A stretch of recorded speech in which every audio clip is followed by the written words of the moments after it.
Ange, good to see you. We're just going to get a microphone attached to you very quickly there, but we really do appreciate you making your way up to the studio there. Congratulations. Introduce yourself first, mate. You get the personal touches He here, gets a bit Ange. gropey that. We've got to watch him.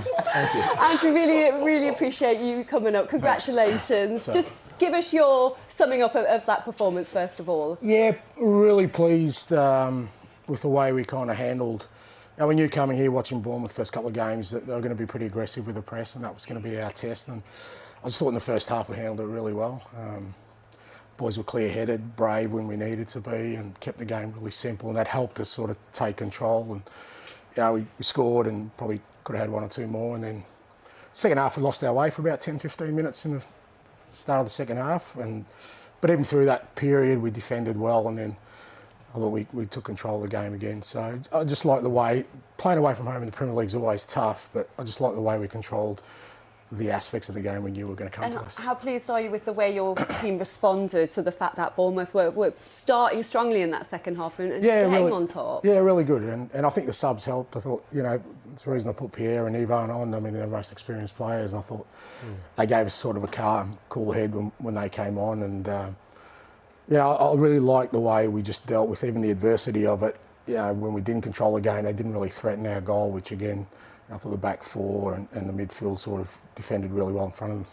Can I ask you a question? When you made the substitutions, that was Bournemouth's best spell of the game. How much of that, as a manager, is instincts? You think, I need to stop the flow of the game here? Or was it pre-planned? No, it wasn't pre-planned. You kind of, you've probably seen, I tend to watch a game, I've said to people, like I watch a movie, I don't like people talking to me, I don't like being distracted, because I think my role is to try and read, what the players need out there. And I just thought at that time, we're just rushing things a little bit. We're obviously excited that, the game had turned a bit of it into a transition one because Bournemouth was throwing men forward, and we just needed a couple of people to calm things down, and I just thought Ivan and Pierre would help us with that, and I thought they did well. Can I just ask you about one particular player, Basuma? Just from last year, it feels like chalk and cheese. I don't know if you said anything to him at the start of this season, because he's 40, he just looks like fantastic. Yeah, no, he's been great for us, and no, I haven't really with all the sort of players, Groucho. Like I said before the game, I kind of came in and just said, look, this is what we're going to do, this is how we'll train, this is how we'll play. And it was, you kind of allow the players to kind of get on board themselves rather than me sort of pushing them. And I think Biss obviously had a disappointing year last year individually, and, was looking for a new start for himself. And he was great again today.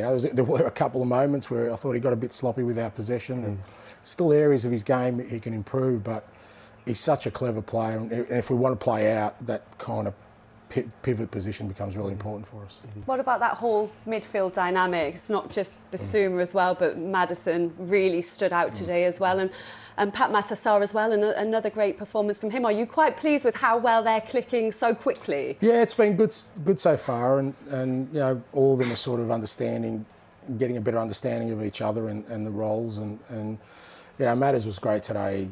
I mean, he had a disrupted week. He only really trained yesterday with us, but his ability to see the game differently to everyone else helps us, because once we get through that difficult bit of playing through and the game opens up, that's when you need the creative players. And I thought, he was superb today. And Pappy's just got real energy. He just doesn't stop running, which again is a weapon.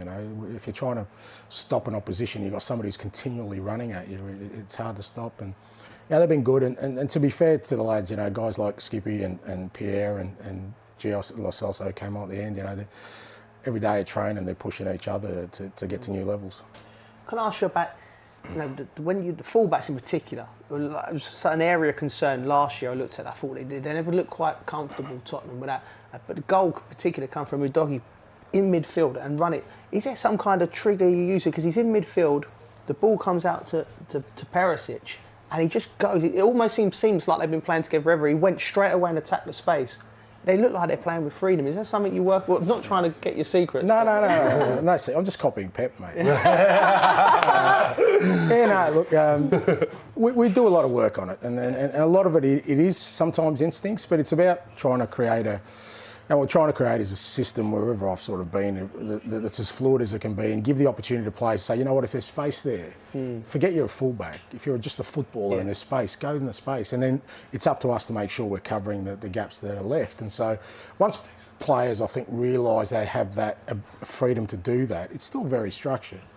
Then they don't second guess themselves, you know. They just say, well, there's space there. It doesn't matter if I'm the left fullback. If there's space inside, I'm just going to go in there, drive in there. And, you know, both, you know, Pedro and Destiny, when they have the ball and they're running with it, they're really difficult to stop. And if it's in a central area, it makes them more effective for us. You know? Can I just ask for you personally, how are you enjoying the Premier League and how are you enjoying the club? Tottenham? Yeah, I'm loving it, Crouchy. You know, it's like I said, everything in the Premier League's turbocharged. You get that, but you know, it's a massive football club. It's got unbelievable facilities, training facilities, and you know, great stadium, great support. Working with fantastic footballers, mate. I'm living the dream, mate. So I love every day of it, and I have wherever I've been. To be fair, I've dodged having a real job my whole life. So long may it continue. Yeah. And I don't want to talk about Harry Kane, but obviously 30 goals last season. Does it feel more about the collective now in terms of everyone chipping in? I think it has to. I mean, you're not going to replace Harry. You know, he's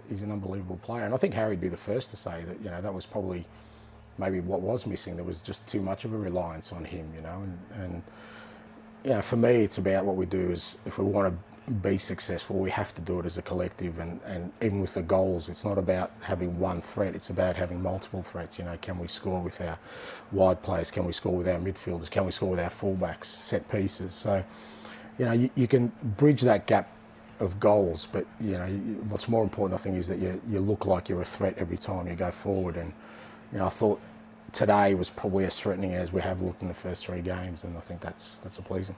And another frustrating day it felt for Richarlison. How do you get the best out of him? Is it just a bit of time and a bit of patience? You just got to keep working hard. I mean, that's the story of every footballer. You know, I keep saying to every footballer I've ever worked with, particularly the younger ones, you know, it's not a linear process. It's not you start here and you finish here. It's football career is a lot of ups and downs, and if you just keep working hard and keep putting yourself, you know, in a position where you're helping the team, then invariably you'll come out of it the other side. If you start sort of thinking about yourself and internalising these things, it doesn't help. So, you know, Richie at the moment, what he's doing is he's making an impact to a side that started really well. That's all he's got to think about, and we'll keep working with him, and I know he'll keep working hard, and you know, we'll get him to where we need to.